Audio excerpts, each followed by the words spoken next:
Greetings to all and welcome back to my channel, that is Commerce Classes by Ronak Sharma. I am Ronak Sharma. I have done BCom, MCom and qualify NTA UGC NET in Commerce. Today we will start our first lecture with the subject Financial Management. First of all, we will discuss the syllabus of Financial Management, which we will cover in this entire series. Unit 1 is Financial Management, which includes nature, significance, scope and objectives of financial management, functions of finance executive in an organization, functional areas of financial management, changing role of financial management in India. Second unit is Financial Planning and Forecasting, which includes need and importance, drafting a financial plan, capitalization, overcapitalization and undercapitalization, financial forecasting, meaning, benefits and techniques of financial forecasting, sources of finance, short term, medium term and long term. Third unit is Cost of Capital, which includes significance, computation of cost of debt, equity and preference share capital and retained earnings, weighted average cost of capital. Unit 4 is Capital Structure Decisions, which includes meaning and determinants of capital structure, theories of capital structure. Unit 5 is Capital Budgeting Decisions, which includes nature and importance, factors influencing capital expenditure decisions, techniques of capital budgeting. Next unit is Working Capital Management, which includes need, types and determinants, assessment of working capital requirements, management of cash, inventory and receivables. Last unit is Dividend Decisions, which includes the topic meaning, forms and importance of dividends, types of dividend policy, determinants of dividend policy and theory of relevance and irrelevance of dividends. Topics to be covered in this video are: first, introduction of financial management, second, meaning of financial management, third, definition, and fourth one is importance or role of financial management. Let's begin with the topic. The quote here written is business minus financial management is failure. It means अगर हम अपने business में से financial management को minus करते हैं या फिर एक्सक्लूड करते हैं, then it will lead to failure और our business is not able to achieve its predetermined objectives. Now move on to the introduction. The major goal of any business concern is to make profits for its owners by selling goods and services. It means किसी भी business का या company का main goal क्या होता है? To earn the maximum and maximum profits for their owners. कैसे? By selling goods of high quality or by rendering the services of good quality. To reach this goal, finance is required. इस गोल तक पहुंचने के लिए सबसे main component क्या है? Finance. Every enterprise, whether big or small, needs finance to carry on and expand its operations. हर तरह की एंटरप्राइज के लिए, चाहे वो एंटरप्राइज बिग है या फिर स्मॉल है, सबको फाइनेंस की रिक्वायरमेंट होती है टू कैरी ऑन, अपने बिजनेस को कैरी करने के लिए, स्टार्ट करने के लिए या रन करने के लिए, and to expand the operations of its business, या फिर अपने बिजनेस के जो ऑपरेशंस हैं उनको एक्सपैंड करने के लिए. Finance holds the key to all business activities. Finance एक बिजनेस में हर तरह की एक्टिविटी के लिए रिक्वायर्ड होता है. And a firm success, firm की जो सक्सेस होती है या फर्म का सर्वाइवल होता है, वो डिपेंड करता है कि हम कितने एफिशिएंटली एक फंड्स को, फाइनेंस को एक्वायर करते हैं एंड देन उस फंड्स को यूटिलाइज कैसे करते हैं. Keeping this in view, the proper management of finance is absolutely necessary. इन सब बातों को ध्यान रखते हुए एक फाइनेंस की प्रॉपरली मैनेजमेंट करना बहुत ही ज़्यादा इंपॉर्टेंट हो चुका है, मैंडेटरी हो चुका है। Finance has become so important for the business enterprises that it has given birth to financial management as a separate subject. Finance की एक बिजनेस एंटरप्राइजेज में इतनी ज़्यादा इंपॉर्टेंस इंक्रीज हो चुकी है कि इसने एक बर्थ दिया एज अ सेपरेट सब्जेक्ट। उसका क्या नेम है? Financial management. Under financial management, first of all, need for finance is estimated and then different sources for obtaining finance and its quantum are determined. सबसे पहले हम क्या करते हैं फाइनेंशियल मैनेजमेंट में? नीड चेक करते हैं कि हमें फाइनेंस की कितनी रिक्वायरमेंट है। Need for finance is estimated and then different sources for obtaining finance. फिर एक बार हमें अपनी नीड पता चलेगी, नीड एस्टिमेट करने के बाद फाइनेंस की हम अलग अलग सोर्सेज को फाइंड आउट करते हैं कि ऐसे कौन से सोर्सेज हैं जहाँ से हम अपने फंड्स को रेज कर सकते हैं, फाइनेंस को रेज कर सकते हैं। And finally arrangements are made for the distribution of profits. फिर अगर हमने एक बार अपने फंड्स को एक्वायर कर लिया, उसके बाद सोर्सेज देख लिए, ऑब्टेन कर लिए, तो करेंगे क्या उस फंड्स का? कहीं ना कहीं उसे इन्वेस्ट करेंगे, यूटिलाइज करेंगे। आप इन्वेस्टमेंट अपने करंट एसेट्स में भी कर सकते हैं या फिर फिक्स्ड एसेट्स में भी। तो अल्टीमेटली उसमें इन्वेस्टमेंट से आपको क्या अर्न होगा? प्रॉफिट्स। तो उस प्रॉफिट्स को बेटर वे में डिस्ट्रीब्यूट भी करना फाइनेंशियल मैनेजमेंट के अंडर में आता है। डिस्ट्रीब्यूट इस तरह से करना है कि कुछ पोर्शन आप अपना प्रॉफिट्स का एज अ डिविडेंड प्रोवाइड करोगे अपने शेयर होल्डर्स को, और कुछ पोर्शन अपने प्रॉफिट्स का आप अपने पास रखेंगे एज अ रिटेन्ड अर्निंग्स, जिसका दूसरा नेम होता है ploughing back to profits. Next topic is meaning of financial management. Financial management is that managerial activity which is concerned with planning and controlling of firm's financial resources. Financial management एक ऐसी managerial activity है, एक ऐसी management की activity है which is concerned, जिसका main concern या फिर मेन फोकस किसके ऊपर होता है? Planning and controlling of firm's financial resources. Firm के फाइनेंशियल रिसोर्सेज को प्लान करने में एंड देन उसे कंट्रोल करने में। From the above definition we can say that financial management deals with, हम अबव डेफिनेशन के बेसिस पे क्या कह सकते हैं कि फाइनेंशियल मैनेजमेंट किस किस थिंग से, किस किस फैक्ट से डील करता है। First point is acquiring of funds.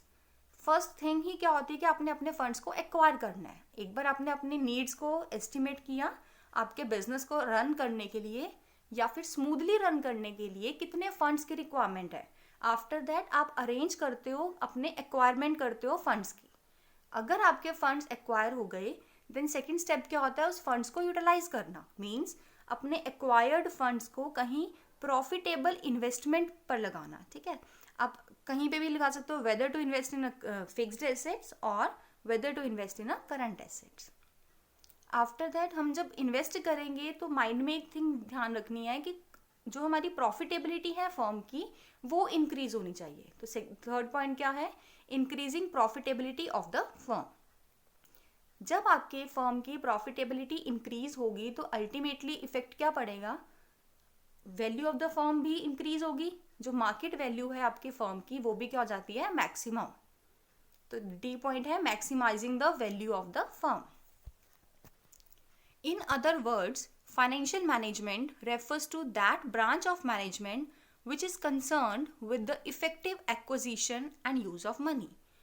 Other words में हम क्या कह सकते हैं कि फाइनेंशियल मैनेजमेंट एक ऐसी ब्रांच है मैनेजमेंट की जिसका मेन कंसर्न या जिसका मेन एम्फेसिस किस पर होता है? Effectively acquisition and use of money, कि कितनी इफेक्टिव वे में हम अपने फंड्स को एक्वायर करते हैं and how efficiently we use that acquired funds in the profitable investment opportunities. Next point is definition. According to J.L. Massey, financial management is the operational activity of a business that is responsible for obtaining and effectively utilizing the funds necessary for efficient operations. J.L. Massey के according financial management क्या है? Financial management एक ऐसी operational activity है business की जो कि responsible है फॉर ऑब्टेनिंग, मतलब रेज करना या एक्वायर करना, and effectively utilizing the funds, obtain करना और अच्छे वे में, इफेक्टिव वे में उस फंड्स को कहीं पर इन्वेस्ट करना या यूटिलाइज करना नेसेसरी फॉर एफिशिएंट ऑपरेशंस, ताकि जो एक बिजनेस के ऑपरेशंस हैं एफिशिएंट वे में रन कर जा सके. Next topic is significance of financial management. The importance or significance of financial management is increasing day by day in almost all the business enterprises, whether big or small. जो importance है financial management की वो day by day increase हो रही है हर तरह के enterprise में, हर तरह के business enterprises में, चाहे वो बड़ा है या फिर एक small level पर है. In modern scenario, the role of financial management is not confined to mere raising of funds. आज के टाइम पे मॉडर्न सिनेरियो में जो रोल है फाइनेंशियल मैनेजमेंट का वो सिर्फ इतना ही कन्फाइंड नहीं है, इतना ही लिमिटेड नहीं है कि फंड्स को रेज करना है, दैट्स इट. बट हमें उस फंड्स को एक अच्छे वे में यूटिलाइज भी करना उतना ही इम्पॉर्टेंट है जितना फंड्स को रेज करना इम्पॉर्टेंट है. क्यों? क्योंकि इससे इन्फ्लुएंस क्या होता है? Size, profitability, growth, risk and survival of the firm. मतलब अगर आप किस वे में उसे अपने फंड्स को यूटिलाइज कर रहे हैं उसके बेसिस पर आपके साइज पे, प्रॉफिट के, ग्रोथ पर, रिस्क और सर्वाइवल, फर्म के सर्वाइवल पर इम्पैक्ट पड़ता है. Its importance are as follows. First point, helping in acquiring sufficient funds. Second, proper utilization of funds. Third, proper cash management. Fourth, proper use of profits. Fifth, maximization of wealth. Sixth, useful for shareholders.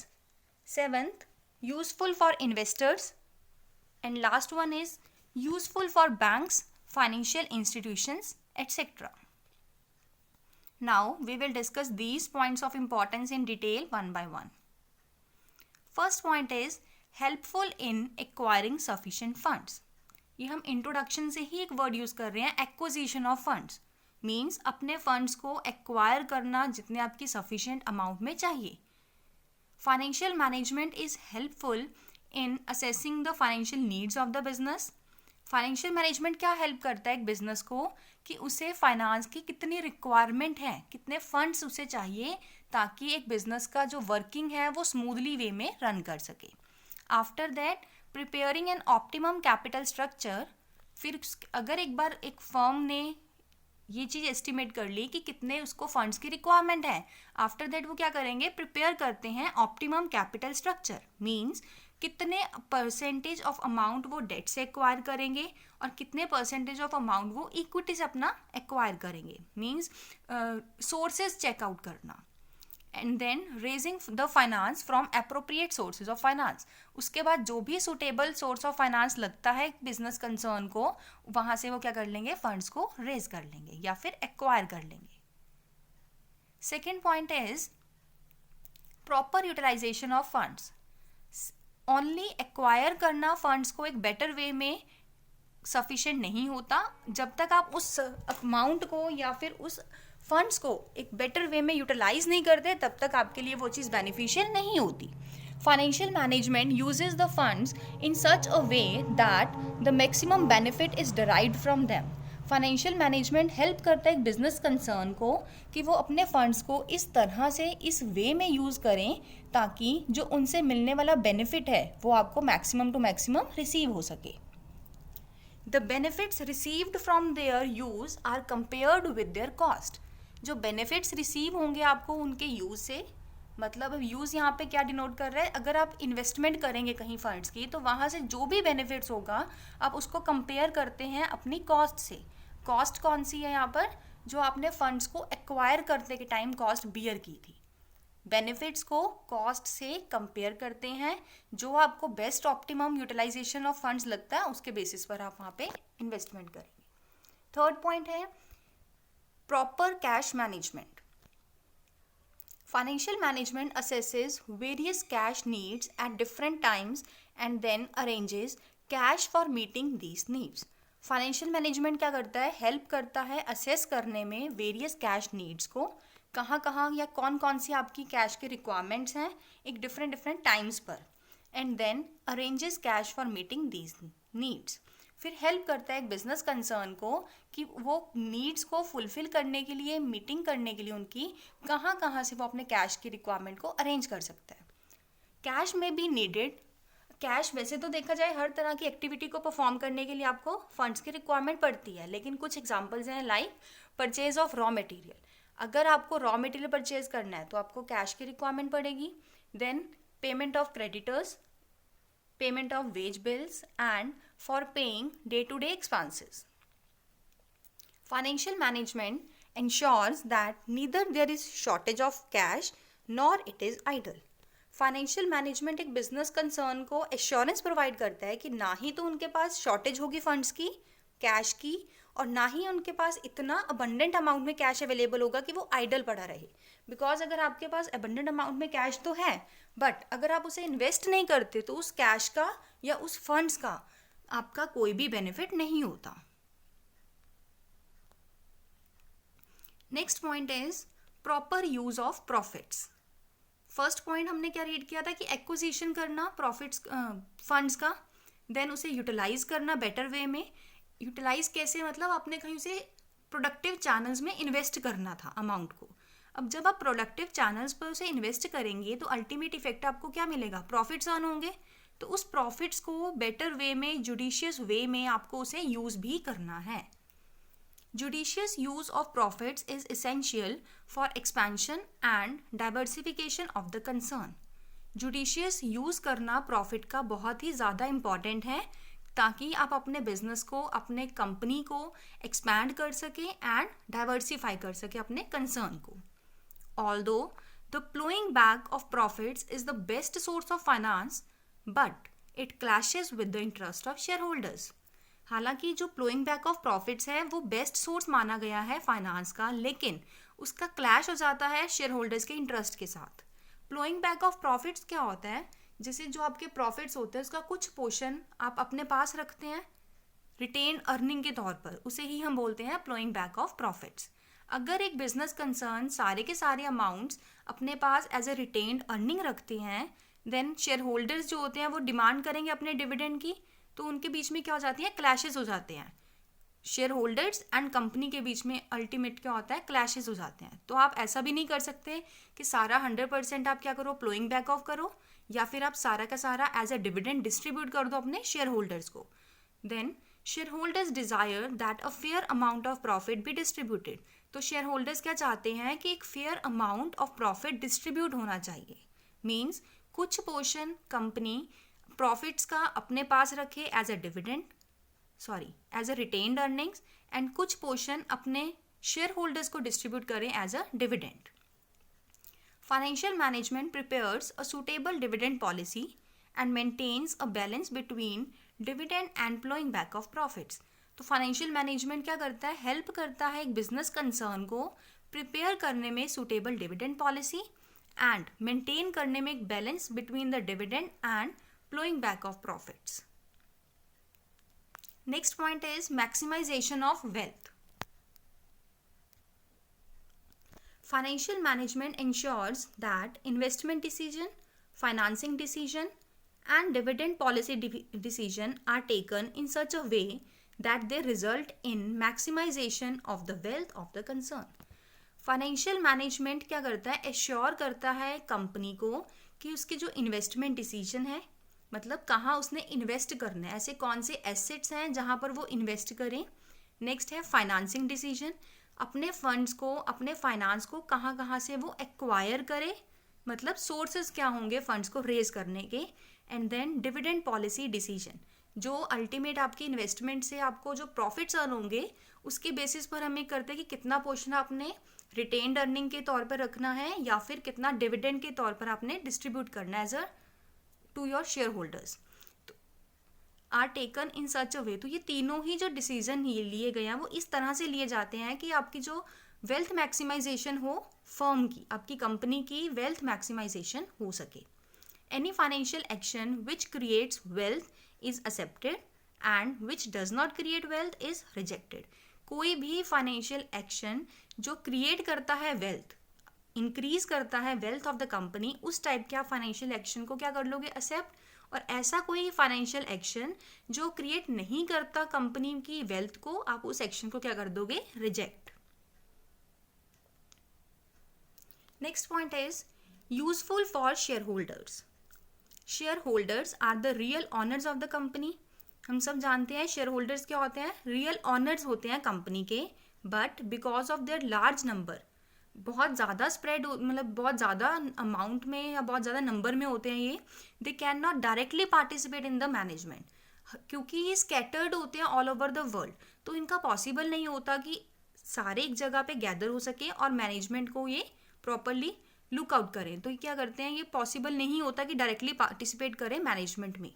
Hence the company is managed by the board of directors. तो क्या करते हैं, share holders higher करते हैं board of directors को, ताकि उनके behalf पर क्या कर सके, वो रन कर सके कंपनी को.